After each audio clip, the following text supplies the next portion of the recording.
Hey everyone, this is Karen Waksman, founder of Retail MBA. Today we're going to be talking about selling a HobbyTown. So if you have a great product perfect for their stores, this training will give you some things to think about in regards to HobbyTown. With that said, let's get started on today's training. So let's talk about HobbyTown. HobbyTown is a retail chain that is all about your hobbies and collectibles and so forth. They have over 100 stores they're currently responsible for, and they are in 39 states. So they're in the United States.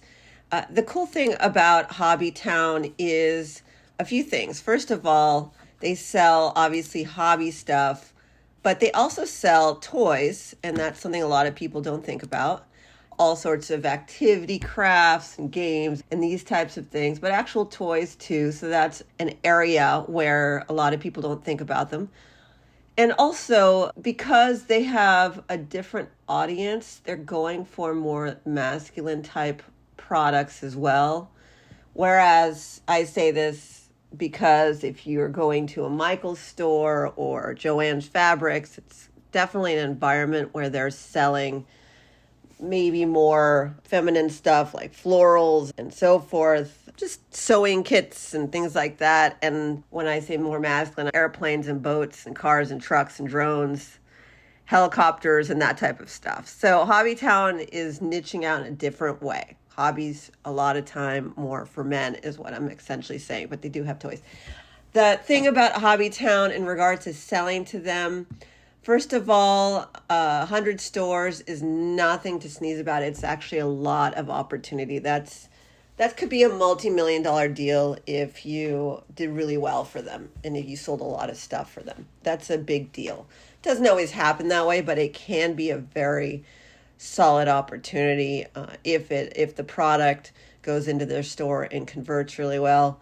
Generally, when you have that kind of buying power, it does support that. The other thing about HobbyTown is they have franchises as well, and that's a very big deal. That means that a lot of times the person who owns that franchise can make their own buying decisions. And so I like stores like that where you can walk into a store or you can find somebody who owns a bunch of the franchises within that company. And not only do they buy stuff from corporate, but they also buy for their own individual store, which is very exciting for you because that makes it easier for you to sell to. Because if one HobbyTown owner says no, there could be another one that would say yes. Now, again, anytime there's a franchise and it's a big name and a big company, they're usually buying stuff through their corporate office who's already figured out how to make the company work. But the beauty part is that you get the opportunity to ultimately be in an environment where you can sell your products to them and also have a lot of different types of buyers. I have a lot of clients who go to those type of franchise-owned retailers and they crush it. They walk around or drive around or they hire somebody or they learn how to do it correctly, which is what we teach, how to actually communicate effectively to actually get the order once you're there and how to present it properly at retailmba.com. However, ultimately, when you're going to these franchises, that just means if someone says no to you, you can go to another place and have a lot of customers who do really well with that. So that's an exciting opportunity for a smaller brand who maybe is not everywhere.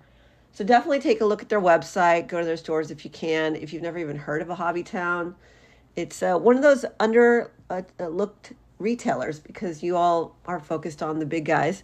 And these mid-tier types, I would call them that, are the ones that crush. They do really well. They have over 400,000 visitors a month who go to their site, meaning paying customers. So although it's not a massive online presence currently, these things change. And that's still enough where it's interesting because not a lot of people know about HobbyTown. So it's fun to think about. That could be almost 500,000 people knowing about your product in one of these stores that you've never even heard of, a lot of you, which, and no offense to HobbyTown, there's other ones that people generally go to, which is very exciting for you because people who buy on Amazon, for instance, don't necessarily buy at HobbyTown. They're different clients, different personalities. Some people just get obsessed with the retailer, especially the hobby ones. So it's a fun thing to think about. If the physical buyer is not buying your stuff, maybe the online buyer would be willing to do that. A lot of times these retailers split up the online buyer from the physical store buyer because they care about different things. They care about the online presence, they care about imagery, photography, wordsmithing on the site versus the packaging in a store. There's just different things going on, so they usually separate those out. Anyways, I hope that provided value for you. If you want to learn how to approach, pitch, and sell HobbyTown or other retailers, please take a look at what we're up to, Retail MBA. We are a retail consultancy and a rep agency, and we love helping people scale their business however they need. We have do-it-yourself programs and done-for-you services. Karen Waksman, Retail MBA. Please subscribe, keep in touch. We appreciate you. Thanks so much.